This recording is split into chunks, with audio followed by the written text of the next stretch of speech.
So I think what we all fundamentally have in common in this gathering, in this room, is that we all care to improve people's lives that we work with. We all want to uplift the lives of those we spend our days with. And the way we typically know that we're doing a good job is when we see them happy, when we see them thriving, when we see them well, and when we see them productive, engaged in their work. I want to help us just nudge the bar, raise the bar a little bit by suggesting some ways that we can modify the way we're working to better suit our physiology, better suit the way our bodies and our brains work. The way I propose we consider this is with three things, through three lenses: diverse spaces, spiked paces, and relaxed phases. With diverse spaces, what I'm talking about is trying to increase the frequency of opportunity for movement in the workday. I'll get to that later. Spike paces, I'm talking about improving the variance, sharpening the variance of activities in the workplace, and watching the benefits come from that. And relaxed phases, I want to touch on how we can better accommodate individual needs and preferences to improve mental health, emotional health, and productivity and output. When it comes to spaces and how we're using them, how much or how little we're moving, it's valuable to consider that our bodies are constantly adapting to our environment chemically. There's all these little signals happening all the time, our bodies trying to improve our capacity to do what we're spending our time doing. So the more time we do certain things, the more our body's going to build the capacity to do that better. The same thing applies when we're not doing something. When we're sitting and not being active, we're losing that capacity. So looking for opportunities to increase the diversity of options, physical options, to work with, on, or around is going to allow people the flexibility to take advantage of them. The beautiful thing is that we don't have to think about it. We don't even really have to educate people. We're hardwired to constantly move. And so given the opportunity, we'll take it.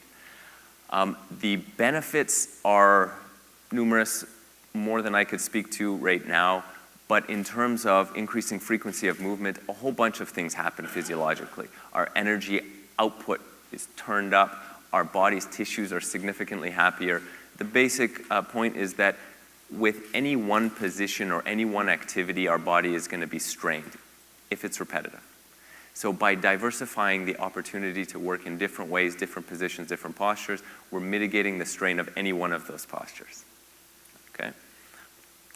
We can figure out what people are interested in trying, what people are interested in doing, and more importantly, what they're actually going to use by asking people what's worked for them in the past, what they're interested in, what they like about their current situations and what they might like, and then testing it.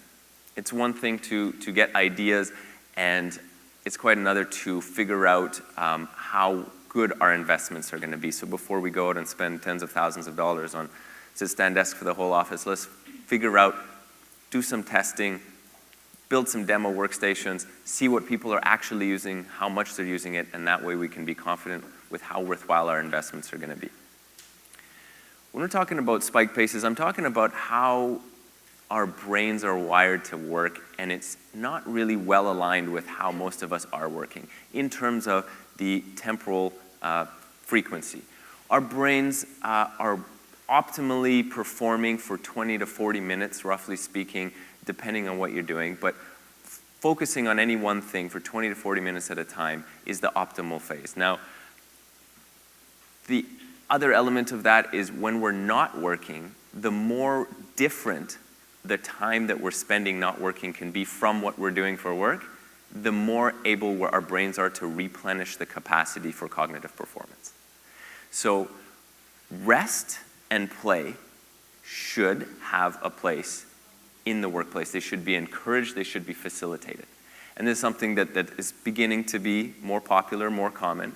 And what I'm suggesting is it's not a trendy fad to have ping pong tables and foosball tables and nap rooms. It's applied neuroscience. There's good value to giving people this variation of activities and encouraging them to participate in it, reducing the stigma of putting your feet up or taking 5 minutes to rest your head, because it's going to replenish our ability to perform at a high level. There's a technique called the Pomodoro technique that was developed, I think, in the late 80s out of Italy by a scientist who developed this technique for productivity enhancement.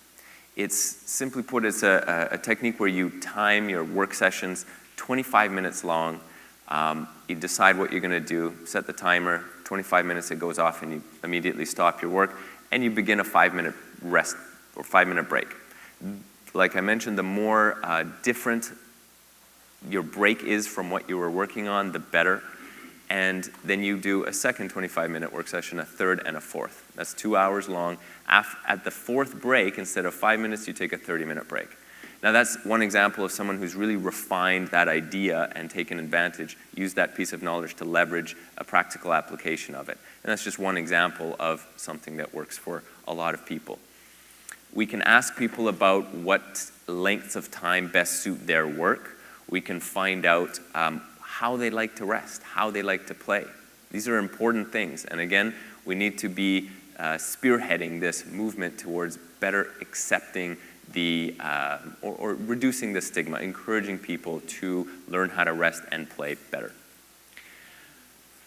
When it comes to relaxed faces, what I wanted to share was that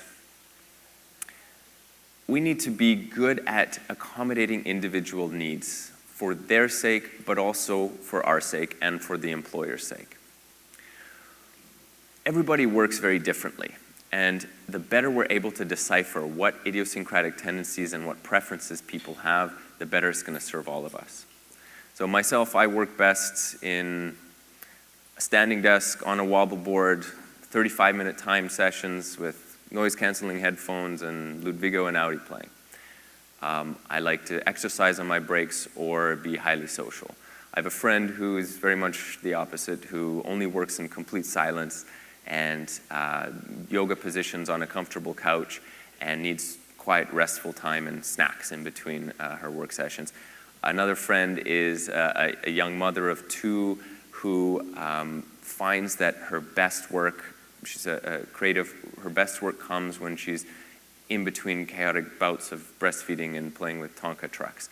And so what I'm suggesting is that there's no one workspace, work style that would suit all 3 of us. So if an employer were to be smart, to be thoughtful about it, finding out the best ways to support each of us. Perhaps for me it would be a dynamic workstation. For the friend I mentioned, it would be a quiet space, either between work or for work. And for the third person I mentioned, it would be perhaps the flexibility to work from home. So what we can do is apply our understandings of how to improve performance, the things that are established and relevant to our work and our workplaces, and then learn to be a little more flexible, a little more creative by asking thoughtful questions about what people have learned about themselves and finding that balance. By creating opportunity for movement, improving the frequency of movement and therefore our physical health, by allowing people to take advantage of the replenishing of cognitive performance capacity, and by finding out more genuinely about the people we spend our days with, that's how we're going to learn to best uplift the time that we spend with the people around us and have the best influence on us. Thank you.